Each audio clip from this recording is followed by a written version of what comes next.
Hi folks, welcome back. In this short video I'm going to show you how I replaced the old manual water system and upgraded it to a fully pressurized hot cold system on a small sailboat. So we've got the mixer installed. Need to tighten it up. It's a bit of a bugger. It's not really made for this environment, but there we go, it's kind of in. And I've got the pipe run going, so I've got the hot and cold connected up, and I've got them running that way up to where? Up to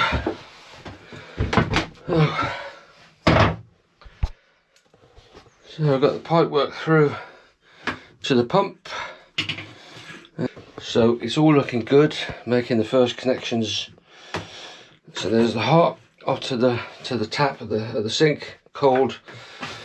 What I need to do is now connect up to the pump and connect up to the heater there, and then I think I'm going to run one that way and then into the head area.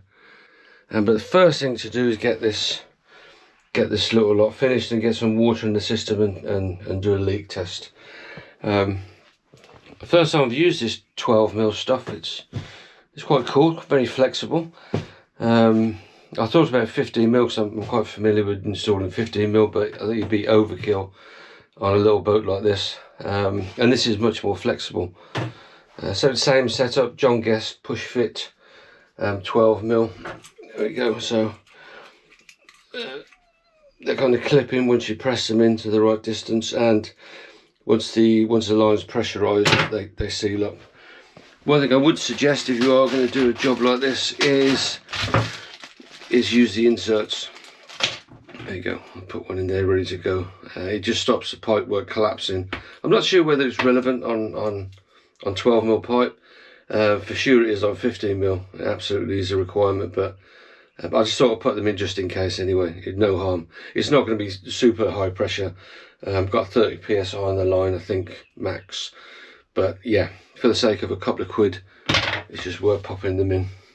So right, I'm going to crack on with the rest of this now and see how we get on.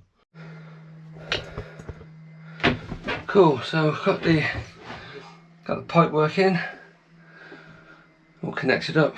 Just need to clip this back. Yeah, I just clip this back so there's nothing kind of bouncing and banging around while we're on the water. But yeah, it's all looking good. Got that fed through to the heads, and luckily enough there's a hole there already. Ideal. So I think the plan is just to have a bit of hot and cold in here. If you're a short person, you can have a stand-up shower. If you're a 6 foot plus like me, then maybe a sit-down shower. But either way, it's a good little wash area. First snag, the water inlet is absolutely seized up. So I had to disconnect this. Even with the hammer and chisel, I just couldn't open this, it was just solid. So manky old Jubilee clip that connects it to the pipe in there. So that's all got to be changed. I think for now I'll put this one back in. So I've managed to use a bit of this GT85. Got the thing open, I think. Yeah.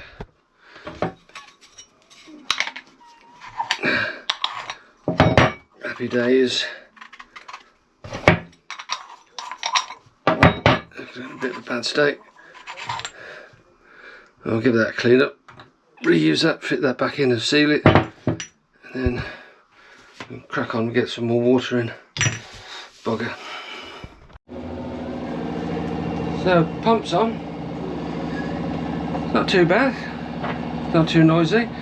We had one little faux pas with a dodgy fitting that came with this accumulator, so I swapped it out and put a new one in that seemed to have a seal in it. And so far so good. Hey, so up to pressure, pump stopped. Good stuff. No sign of any leaks. Double check these. They're all good. I will clip those back when I get some bigger clips in. Look, these ones didn't fit. So yeah. Now have a look in here. What we got?